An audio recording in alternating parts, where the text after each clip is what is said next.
말라버린 라벤더 꽃대를 잘라주고 들어왔다. 마른 꽃대를 정리하면 씨앗 맺는 데 쓰일 에너지가 새로운 꽃과 잎을 내는 데로 돌아간다고 한다. 장마가 끝나고 본격적인 불볕더위가 시작된다는 뉴스를 보았다.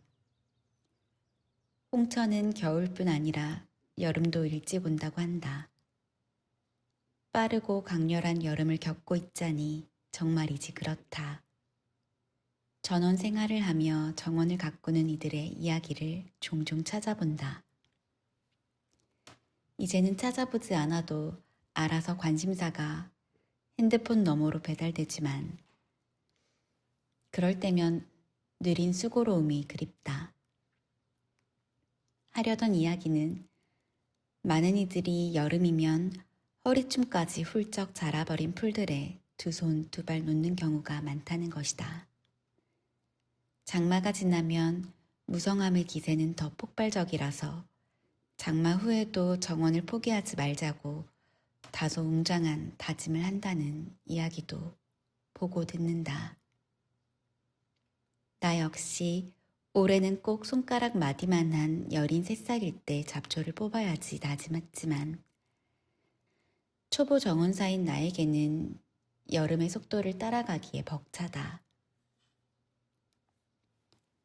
풀을 뽑다 보면 뿌리째 쏙쏙 뽑히는 손맛에 빠져 계획한 시간을 훌쩍 넘기곤 한다. 그런데 이따금 멈칫한다.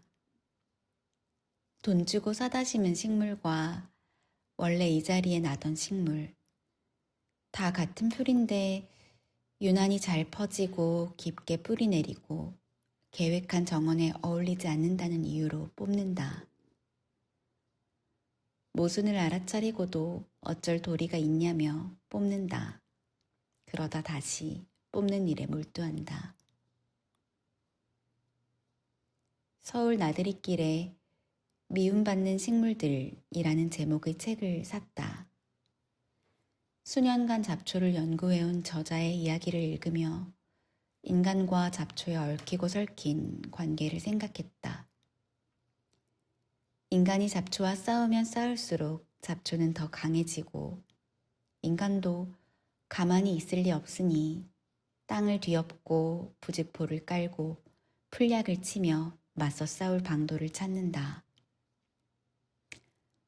싸울수록 강해지는 상대.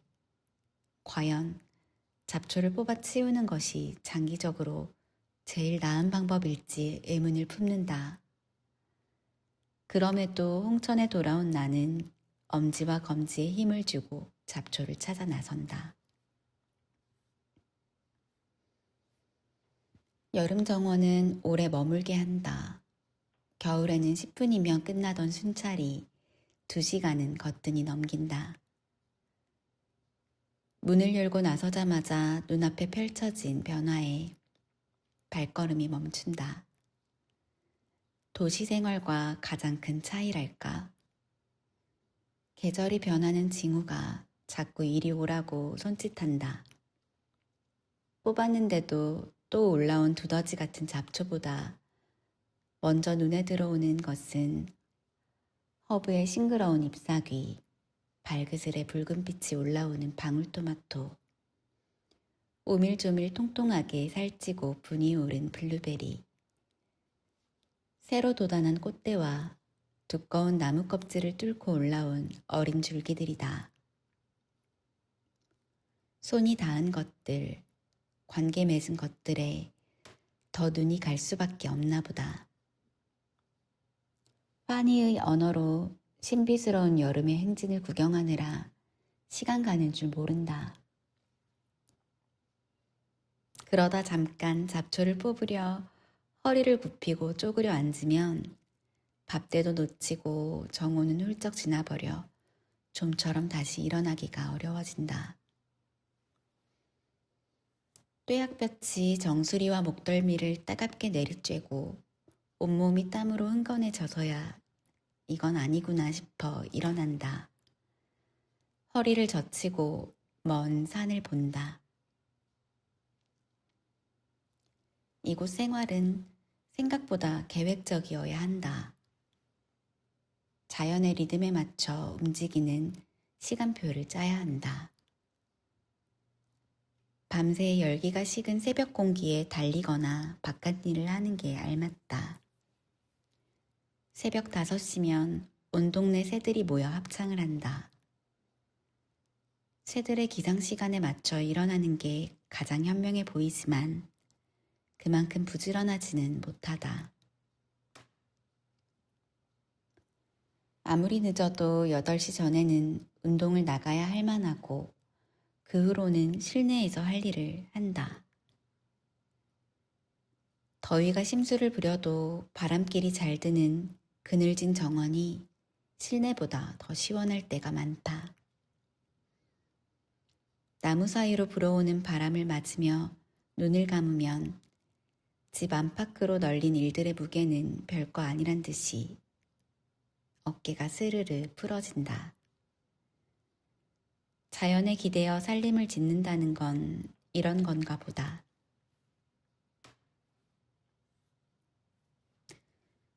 뜨거운 여름날에는 근처 계곡을 찾는다. 차에 오를 때만 해도 달궈진 열기에 녹아내릴 것만 같았지만 이 또한 여름의 맛이겠지 싶다.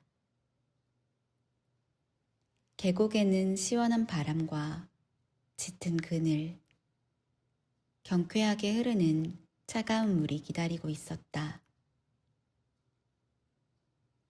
널따른 돌을 의자 삼아 계곡물에 발을 담그고 대화를 나누는 중에 마음 깊은 곳부터 충만한 감정이 차올랐다. 이 살아있는 느낌을 사랑한다. 무척 뜨겁고 그렇기에 몇 배는 더 시원한 여름을 온몸으로 겪는다.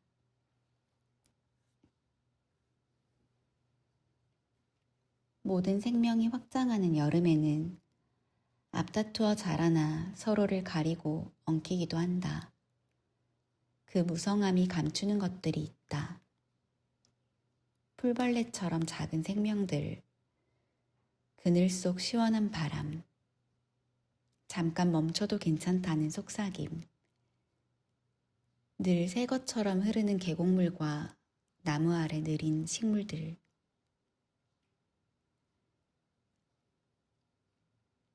모든 잡초를 뽑을 수 없다는 생각에 이르렀다. 그럴 필요가 없겠다는 생각에 더 가깝다.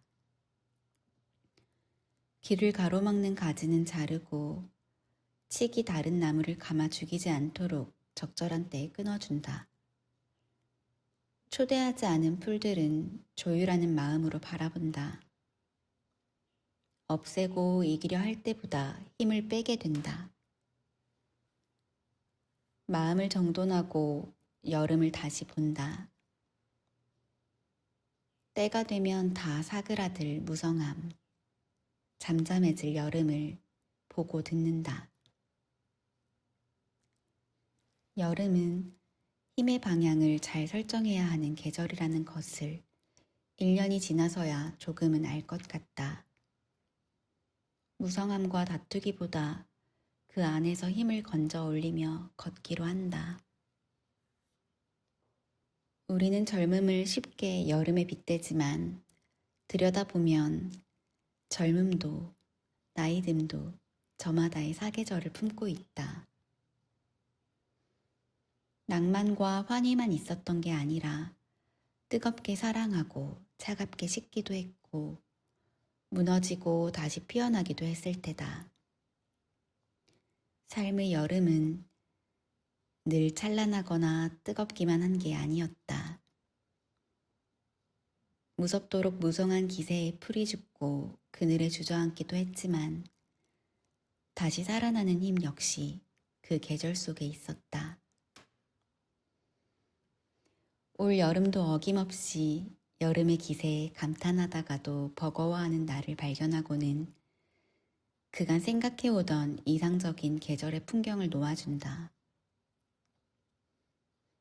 봄의 생동과 속도를 오래 붙잡고 있다 보면 여름은 너무 빠르고 너무 뜨겁고 무성함은 어느새 따라잡기 어려운 벅참이 된다. 그럼에도 여름은 여름대로 그 자체로 스스로 존재하는 것일 텐데. 여름의 한복판에서 여름을 마주본다. 무성함 속에서도 새벽에 부는 바람의 질감, 더위 끝에 내린 노을의 영광, 나무 그늘의 위로를 느끼며 그 계절을 겪어내는 자신을 기억하려 한다. 가을이 오고 겨울이 오면 이 무성함도 그립겠지.